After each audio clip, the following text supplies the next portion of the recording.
Toronto സ്റ്റേഡിയത്തിൽ പോർച്ചുഗലിന്റെ വിജയം പ്രഖ്യാപിച്ചെത്തിയ ആ ഫൈനൽ വിസിലിന് ശേഷം ക്രിസ്ത്യാനോ മൈതാനത്തേക്കിറങ്ങി. ഡിയോഗോ ജോട്ടയുടെ ജേഴ്സിയാണ് ഇപ്പോൾ അയാൾ അണിഞ്ഞിരിക്കുന്നത്. റോണോ ആകാശത്തേക്ക് കൈയുയർത്തി. പ്രിയപ്പെട്ട ജോട്ട, ആ ലക്ഷ്യത്തിലേക്ക് ഞങ്ങൾ ഒരു പടി കൂടി അടുത്തിരിക്കുന്നു. അയാളുടെ മനസ്സപ്പോൾ അങ്ങനെ വന്നിച്ചു കാണണം. ജോട്ടയുടെ ഓർമ്മകൾക്ക് 1 വർഷം തികഞ്ഞ ദിവസമാണിത്. രംഗബോധമില്ലാത്തൊരു കോമാളിക പോലെ മരണം ഒരു വാഹനാപകടത്തിന്റെ രൂപത്തിൽ അയാളുടെ ജീവിതത്തിലേക്ക് ഇടിച്ചു കയറിയത് 2025 ജൂലൈ 3-നാണ്. ആ ദിവസം തന്നെ പോർച്ചുഗൽ വിശ്വവേദിയിൽ ഒരു നിർണായക ജയം കുറിക്കുന്നു. ലൂക്ക മോഡ്രിച്ചിന്റെ കണ്ണ് നിറഞ്ഞു. കൊവാസിച്ചിന് സ്വയം നിയന്ത്രണ നഷ്ടമായതുപോലെ തോന്നി. അയാൾ മോഡ്രിച്ചിനെ ആലിംഗനം ചെയ്ത് പൊട്ടിക്കരഞ്ഞു. മോഡ്രിച്ചിനെ ചേർത്ത് പിടിച്ചു. ഫുട്ബോൾ ഹിസ്റ്ററിയിലെ 2 യുഗങ്ങളാണ് ആ ഫ്രെയിമിൽ നിറഞ്ഞു നിൽക്കുന്നത്. കളം നിറഞ്ഞിട്ടും വീണുപോയതിന്റെ നിരാശയായിരുന്നു ക്രൊയേഷ്യൻ താരങ്ങളുടെ ഉള്ളു നിറയെ. പോർച്ചുഗീസ് ആരാധകർ ഡിയോഗോ കോസ്റ്റയ്ക്ക് നന്ദി പറഞ്ഞു. അയാളാണ് ആ മത്സരം ഒരിക്കൽ പോലും കൈവിട്ട് കളയാതെ പോർച്ചുഗലിനെ കാത്തത്. അവസാന മിനിറ്റിലേക്ക് നീണ്ട ഒരു ത്രില്ലർ. പോർച്ചുഗൽ ജയമുറപ്പിച്ച മത്സരത്തിന്റെ സ്റ്റോപ്പേജ് ടൈം ഇങ്ങനെ നീണ്ടുപോകുന്നത് കണ്ട് ആരാധകരുടെ നെഞ്ചു പിടക്കുന്നുണ്ടായിരുന്നു. ഒടുവിൽ അവർ ഭയന്നത് തന്നെ സംഭവിച്ചു. ജോസ്കോ ഗോഡിയോൾ ക്രൊയേഷ്യക്കായി അവസാന മിനിറ്റിൽ വെടിപൊട്ടിച്ചു. ക്രൊയേഷ്യൻ താരങ്ങൾ ഡഗൌട്ടിൽ നിന്ന് ഇറങ്ങിയോടി. ക്രിസ്ത്യാനോയുടെ മുഖത്ത് നിരാശ നിഴലിച്ചു കിടന്നു. എന്നാൽ റഫറി വാർ പരിശോധനയ്ക്ക് മുതിർന്നു. ആരാധകരും കളിക്കാരും ആ വിധി അറിയാനായി അക്ഷമയോടെ കാത്തിരുന്നു. പെരിസിച്ചിന്റെ ക്രോസ് ബോക്സിലേക്ക് ഇറങ്ങുമ്പോൾ പന്ത് മാറ്റനോവിച്ചിന്റെ മുടിയിൽ തട്ടിയെന്ന് സ്നിക്കോമീറ്റർ പരിശോധനയിൽ വ്യക്തമാകുന്നു. ആ സെക്കൻഡിൽ പസാലിക്സ് പോർച്ചുഗൽ ഡിഫൻഡർമാർക്ക് മുന്നിൽ ഓഫ്സൈഡ് പൊസിഷനിലായിരുന്നു. ഒടുവിൽ റഫറി ഗോൾ നിഷേധിച്ചു. റോബർട്ടോ മാർട്ടിനസ് ആശ്വാസത്തിന് നെടുവീർപ്പ് തീർത്തു. ഇതേ സ്റ്റോപ്പേജ് ടൈമിലാണ് പോർച്ചുഗലിന്റെ വിജയഗോളും പറഞ്ഞത്. ലെഫ്റ്റ് ഫ്ലാങ്കിലൂടെ പന്തുമായി കുതിച്ചെത്തിയ റഫേൽ ലിയാവോയുടെ ഒരു ഇഞ്ച് പെർഫെക്റ്റ് ടോസ്. 2 ഡിഫൻഡർമാർക്ക് മുന്നിൽ നിന്ന് ചാടിയുയർന്ന ഗോൺസാലോ റാമോസിന്റെ ഒരു മനോഹര ഹെഡർ. ലിവാക്കോവിച്ചിന് പിടികൊടുക്കാതെ പന്ത് വലയിലാകുന്നു. 63-ാം മിനിറ്റിൽ 4 മാറ്റങ്ങളാണ് റോബർട്ടോ മാർട്ടിനസ് നടത്തിയത്. വിറ്റീഞ്ഞയും നെറ്റോയും ബ്രൂണോ ഫെർണാണ്ടസും ജാവോ കാൻസലയും കളം വിട്ടപ്പോൾ ബെർണാർഡോ സിൽവയും കോൺസൈസാവോയും സെമഡോയും റാമോസും ഗ്രൗണ്ടിലേക്ക്. റാമോസ് മാർട്ടിനസിന്റെ തീരുമാനം ശരിവെച്ചു. ഖത്തർ ലോക പ്രീ ക്വാർട്ടറിൽ സ്വിറ്റ്സർലൻഡിനെതിരെ ഹാട്രിക് കുറിച്ച റാമോസിനെ ഓർമ്മയില്ലേ? PSG-യിൽ അധിക സമയത്തും ബെഞ്ചിലായിരുന്നു റാമോസിന്റെ സ്ഥാനം. ലോകകപ്പിലും ബെഞ്ചിലാകും അയാളുടെ സ്ഥാനം എന്ന് ഏറെക്കുറെ ഉറപ്പായിരുന്നു ആരാധകർക്ക്. നമ്പർ 9 റോളിൽ ക്രിസ്ത്യാനോ ഉള്ളപ്പോൾ മറ്റൊരു ഓപ്ഷനെ കുറിച്ച് മാർട്ടിനസ് ചിന്തിക്കില്ലല്ലോ.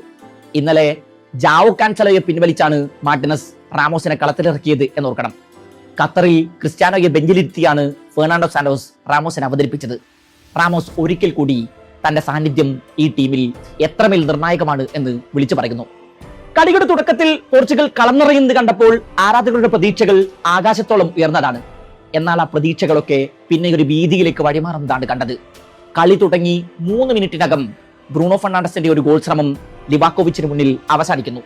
29-ാം മിനിറ്റിൽ കാൻസലോയുടെ ഒരു ക്രോസ് റോണോക്ക് കണക്ട് ചെയ്യാനായില്ല. 2-ാം പകുതിയിൽ ബുദ്ധിമറിനെ പിൻവലിച്ച ക്രൊയേഷ്യൻ കോച്ച് ഡാലിച്ച് മാറ്റനോവിച്ചിനെ കളത്തിലിറക്കുന്നു.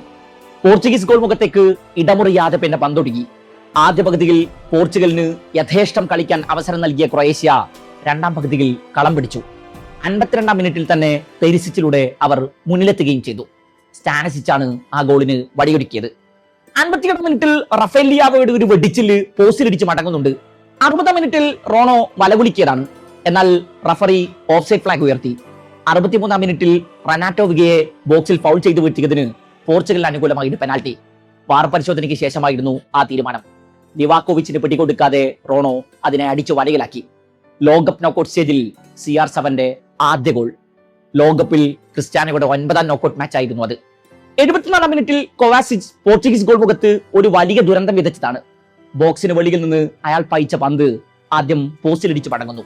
വീണ്ടും അയാളുടെ കാലിലേക്ക് തന്നെ ആ പന്തെത്തി. എന്നാൽ കോസ്റ്റ അവിടെ രക്ഷകനായി അവതരിച്ചു. ആ 2 ശ്രമങ്ങളിലും കോസ്റ്റയാണ് പോർച്ചുഗീസ് ഗോൾ മുഖത്ത് ഇരുമ്പ് മതിൽ പണിതത്. പിന്നെയും ക്രൊയേഷ്യയുടെ ഗോളെന്നുറപ്പിച്ച നിരവധി ശ്രമങ്ങൾ കോസ്റ്റ സേവ് ചെയ്യുന്നുണ്ട്. 80-ാം മിനിറ്റിൽ സബ്സ്റ്റിറ്റ്യൂഷൻ ബോർഡ് ഉയർന്നു. അതിനു പിറകിൽ റൂബൻ നെവസ്. ബോബി മാർട്ടിനസ് ക്രിസ്ത്യാനോയെ പിൻവലിക്കുന്നു. റോണോക്ക് ആ തീരുമാനം വിശ്വസിക്കാൻ അല്പം പ്രയാസമുള്ളതുപോലെ തോന്നി. ക്രൊയേഷ്യക്കെതിരെ ക്രിസ്ത്യാനോയുടെ പ്രകടനം അത്ര ഇംപ്രസീവ് ആയിരുന്നു എന്ന അഭിപ്രായം പോർച്ചുഗീസ് ആരാധകർക്ക് പോലും ഉണ്ടാകില്ല. 81 മിനിറ്റ് മൈതാനത്തുണ്ടായിരുന്ന റോണോ 25 ടച്ചാണ് ഇന്നലെ പന്തിൽ ആകെ നടത്തിയത്.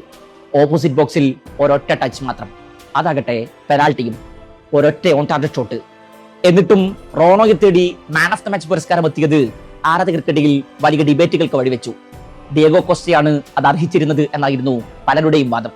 ഗ്രൂപ്പ് സ്റ്റേജിൽ കൊളംബിയക്കെതിരായ മത്സരത്തിലും പറങ്കിപ്പടയെ കാത്തത് ഡിയേഗോ കോസ്റ്റ എന്ന അതികായനാണ്. അയാൾ തന്റെ ഫോം തുടരുന്നു. റോണോയുടെ പ്ലേയിങ് ടൈമിന്റെ കാര്യത്തിൽ റോബർട്ടോ മാർട്ടിനസ് ഇനിയും പുനരാലോചനകൾ നടത്തേണ്ടി വരുമെന്നാണ് ഫുട്ബോൾ പണ്ഡിറ്റുകൾ പലരുടെയും പക്ഷം. സെക്കൻഡ് ഹാഫിൽ ക്രൊയേഷ്യ കുറെ കൂടി ഓർഗനൈസ്ഡ് ആയിരുന്നു. മിഡ്ഫീൽഡിൽ അവരാണ് കളി നിയന്ത്രിച്ചത്. ലോകകപ്പിലെ തന്റെ അവസാന മത്സരം കളിച്ച മോഡ്രിച്ച് അടക്കം കളനിറയുന്നത് കണ്ടു. എന്നാൽ ഡിസിഷൻ മേക്കിംഗിലെ പിഴവുകൾ അവർക്ക് പലപ്പോഴും വിനയായി. ഒടുവിൽ മോഡ്രിച്ചിന്റെ കണ്ണീര് ആ മൈതാനത്ത് വീണു. ലോക ഫുട്ബോളിൽ ഒരു യുഗത്തിന് തിരശ്ശീല വീഴുകയാണ്. പോർച്ചുഗീസ് ആരാധകർ ഈ വിജയത്തിൽ സംതൃപ്തരാണോ? അല്ല. ക്രൊയേഷ്യയുടെ ആദ്യ ഗോളെത്തിക വഴിയിൽ പോർച്ചുഗീസ് പ്രതിരോധത്തിലെ പിഴവുകളൊക്കെ നേളിച്ചു കിടപ്പുണ്ടായിരുന്നു. സ്റ്റാനസിച്ചിന്റെ ക്രോസ് എത്തുമ്പോൾ പെരിസിച്ച് അൺമാർക്കഡ് ആയിരുന്നു. ബോക്സിൽ 3 ടച്ചുകൾ എടുത്ത ശേഷമാണ് അയാൾ നിറയൊടിക്കുന്നത് എന്നോർക്കണം. കളിയിൽ അരമണിക്കൂറോളം അവശേഷിക്കെ തന്റെ മിഡ്ഫീൽഡ് ജനറലുകളായ ബ്രൂണോ ഫെർണാണ്ടസിനെയും വിറ്റീനയെയും റോബർട്ടോ മാർട്ടിനസിന് പിൻവലിക്കേണ്ടി വന്നത് എന്തുകൊണ്ടാകും?